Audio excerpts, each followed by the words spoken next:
Hi everyone, McBeard here, back with another deck guide for you. This time looking at one of the new cards we got in Thronebreaker, Glusty Warp. Although, in Homecoming, aren't all cards new.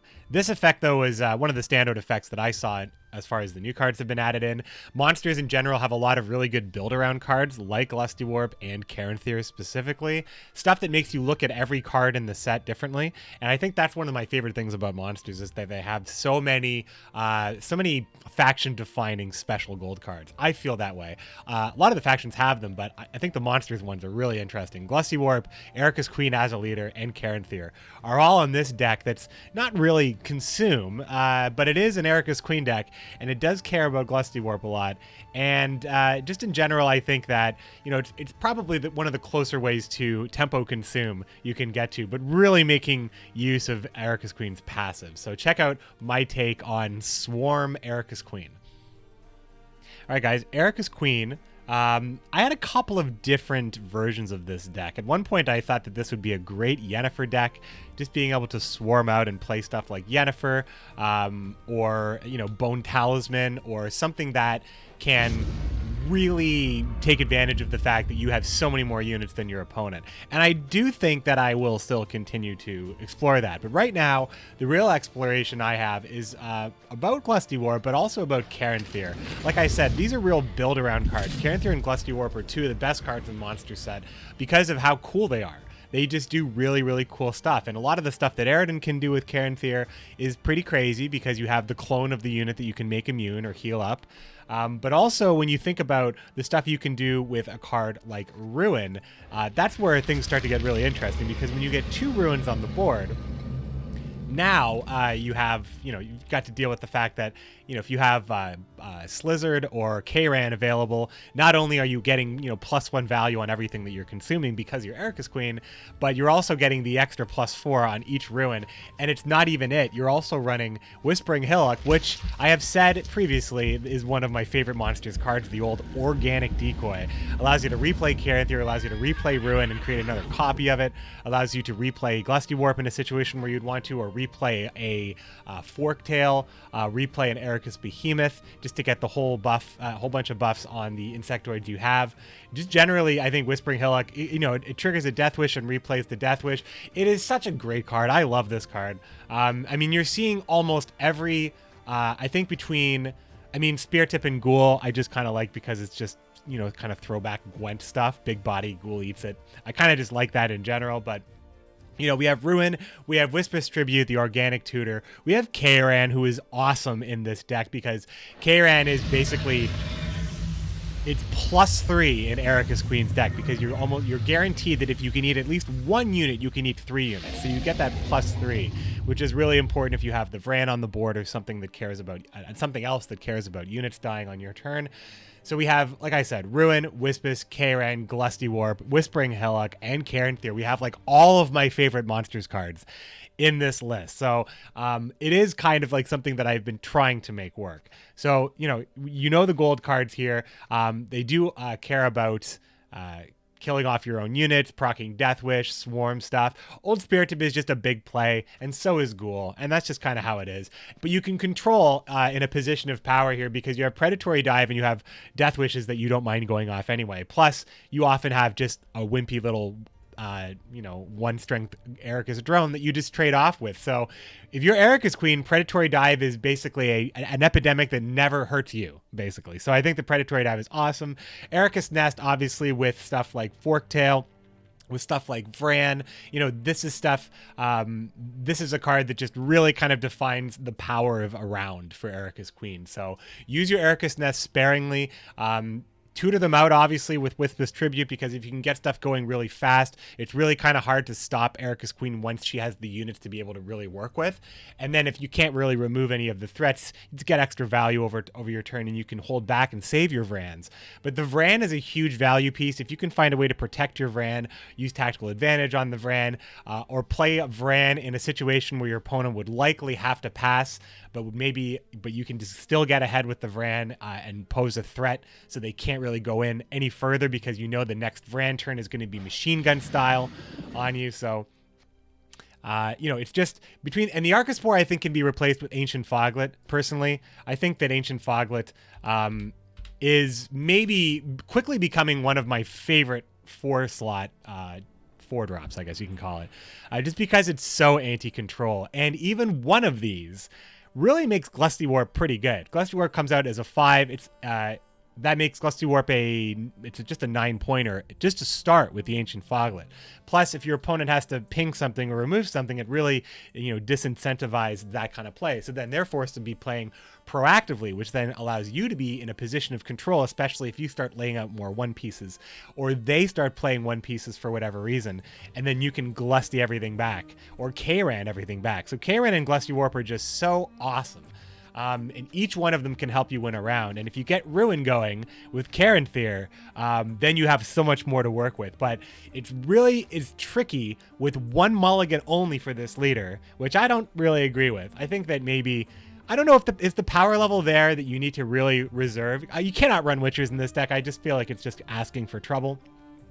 So you need to be able to kind of go in on anything you draw at any given point. So you just do your best, but usually the cards you have are pretty strong. Even when you draw into bronzes, you can get so much done with Arachas Queen's passive. But generally, though, you do have to hold back. You do have to hold back your resources because of this 1 mulligan here. That is something that is really making Arachas Queen harder to play, much like Henselt kind of suffering in the same way. A leader with a really promising ability that is held back by bad draws in some situations. So here's a gameplay with this deck. I love this Swarm deck. I do love Arachas Queen. Check it out. Thanks for watching, my friends. Like and subscribe. If you're enjoying the homecoming content, lots more to come. And, of course, stay tuned to the podcast, which is every Thursday night. And, of course, tune into Fight Night every Friday night on my channel, twitch.tv. Whoa. Almost get to the end without screwing up a line. Gonna keep going. Twitch.tv/McBearded. Thanks, everyone. I trust the Glust. You can be my llama? Is that what that says? You can be my llama. Hey, you heading out? Where you going? You shall die, worm. Oh, yeah, right. What can you get me? What else can you get me?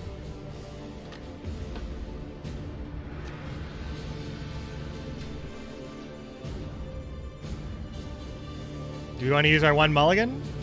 No. Dino Supremo.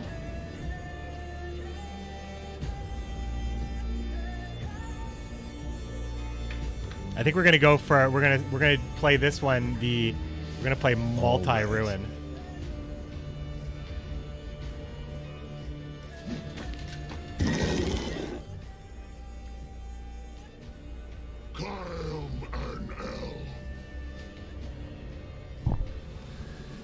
Don't know what to feel about Glusty, but Karen's always a good feeling. Yeah, Glusty's like people.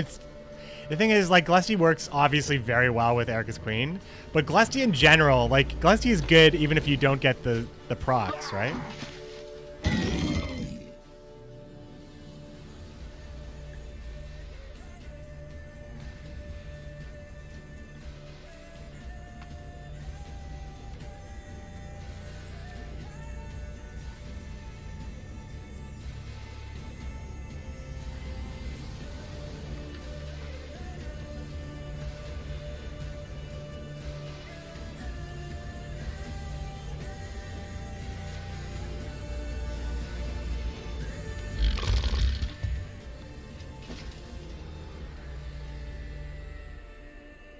Do we go for the triple ruin when we don't have K-Ran?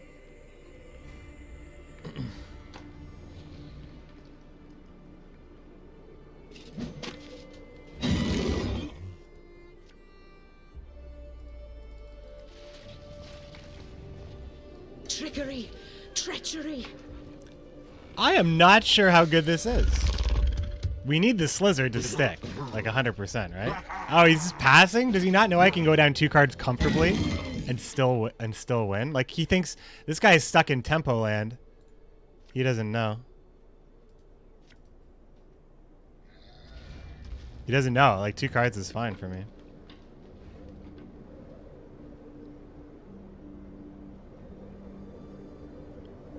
Egg, I guess?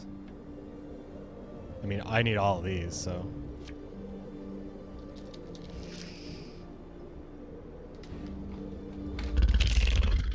Maybe he just doesn't really care about that at all, though. I think he doesn't care at all. Because this still allows me to play a card.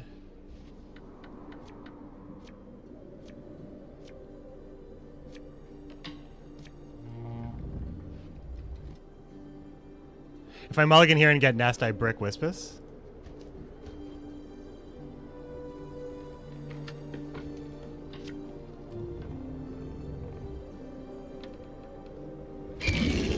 I'm playing, by the way. I'm not scared. I'm not scared of this stuff.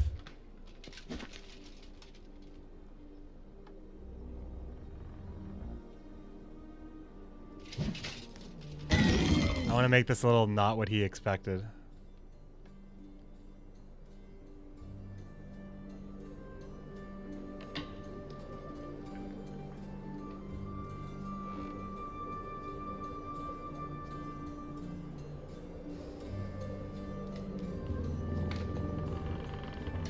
I can't though, really, can I? I guess I can play Ghoul. Ghoul, Predatory Dive might be okay.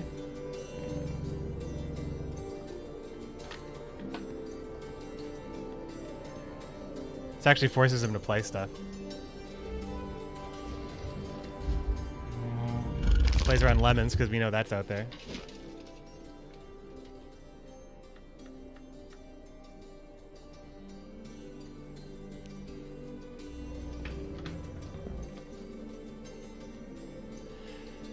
I mean, now he's got like so many cards though, right? Now I'm never getting these cards back. Is that how it is?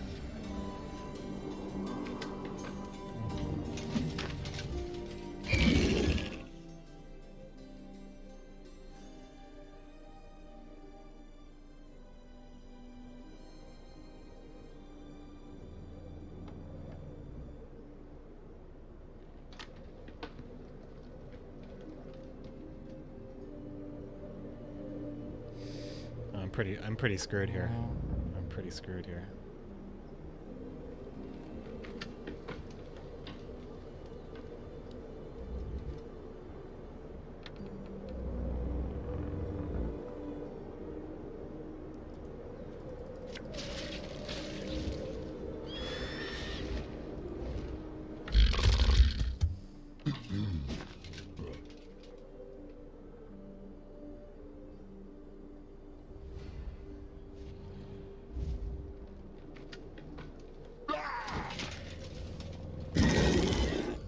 Just found some Smarties.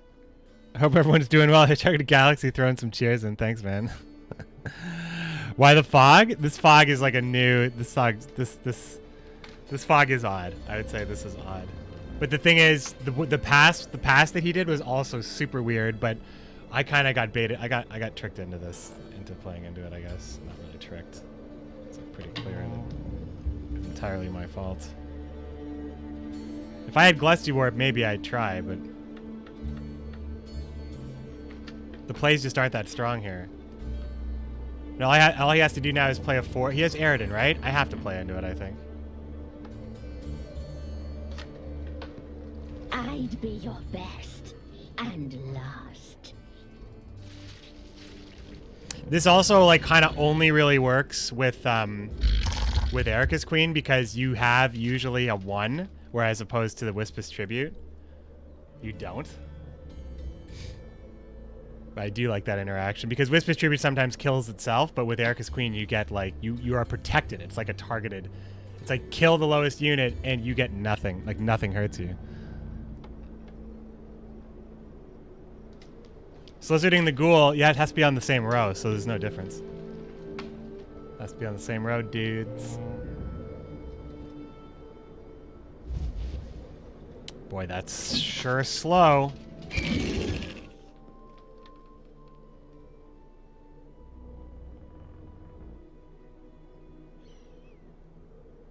He would need to play 11 points next turn.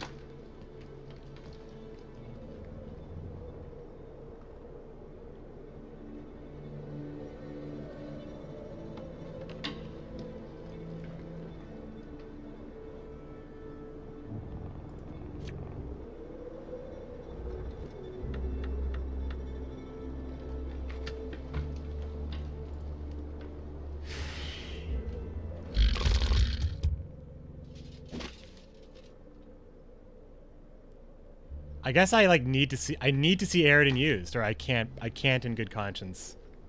Like, I have to believe that his Aridin play would affords him the tempo to even engage.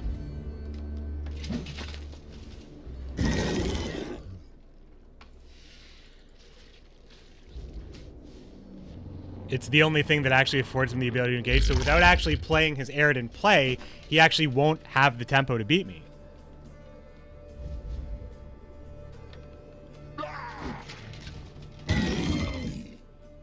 Okay, so this makes 3 units, and this makes 4 units. So I need to play that all here, which kind of works for me anyway.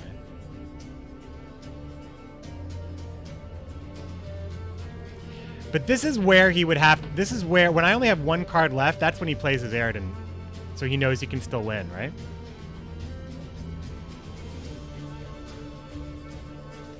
I could draw into Glusty. Maybe passing here is right. Because he would maybe do the Aridin play and then just keep the cards and then just win with card advantage. So I don't feel like I don't know. I think 2 cards is where I have to stop, draw the line here. Arguably for the things that win me the game, like Forktail and Glusty and Arachas Nest, I have 2 pretty decent cards. Him having to play 9 right here is pretty good. I mean, he could have Goliath, I suppose. If he's playing ghouls, he may just have Goliath here. But it's not woodland, right? So he needs to have whatever... If he uses Aridin here, it's huge.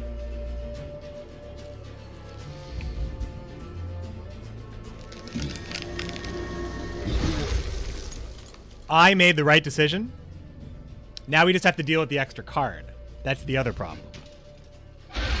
So this is still like going to be pretty tough to win, but the fact that he used Aridin is massive. Now, can I stop whatever he was planning on Aridining anyway? Probably not, because I played both of my... Oh, we got Glusty. Okay.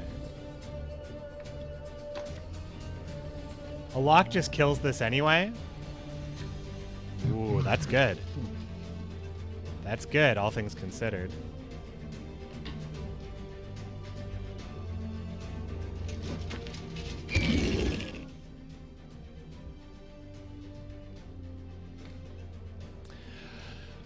I mean, the Vran has to stick immediately for this to work for me, right? Nah, I play this first. There's no well, no, that makes the Forktail harder to play. Actually, no, it doesn't. It makes the Forktail easier to play, because it means it's going to bring more things down to 1. So playing the Arachas Behemoth first here is actually like... Well, no, I mean, no, it is fine, right?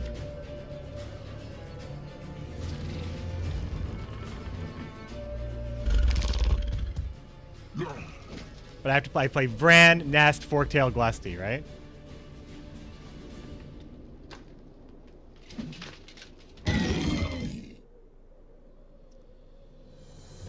Can he kill the Vran now?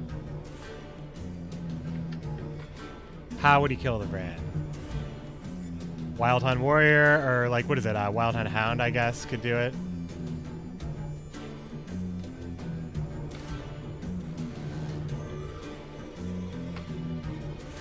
It's probably better just to play Nest first, right?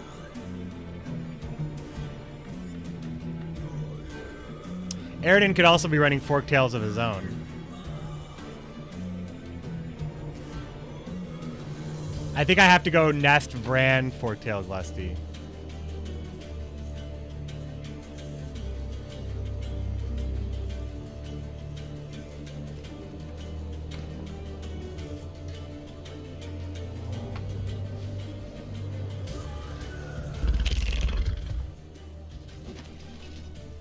Well, Vran, just so I could start to set it up, because then, I mean, it's true. I mean, it's one of the slower things you can do in Gwent.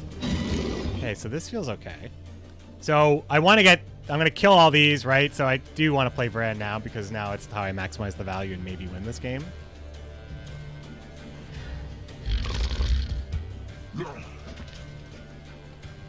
But the Vran is the only scary thing that I have. So if he has any removal at all. But if it's like a random ping thing that he needs, there's too many units on the board, so I've kind of clogged, like... Oh, yes.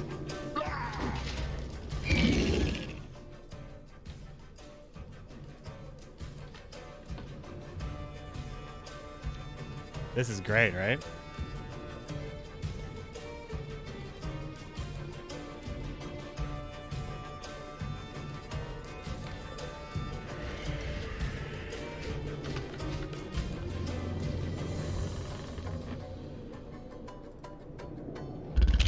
So Glusty is looking pretty primed here. Pretty primed for delivery here. I assume he has one more Death Wish proc or one more consume effect because he didn't consume this. Although this is worse than this, so I guess it's like... Oh, God. But he can't activate it. Thank God he didn't play that earlier. He can't activate it on me. Yo, this is like the best possible thing that could happen to me. I suppose I could still lose, but I feel pretty comfortable about this here.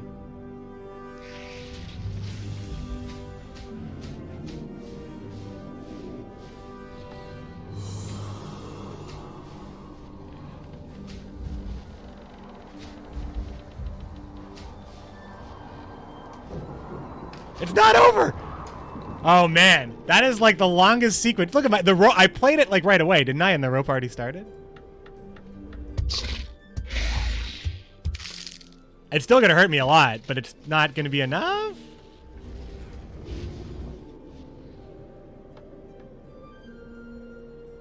You would make a good slave.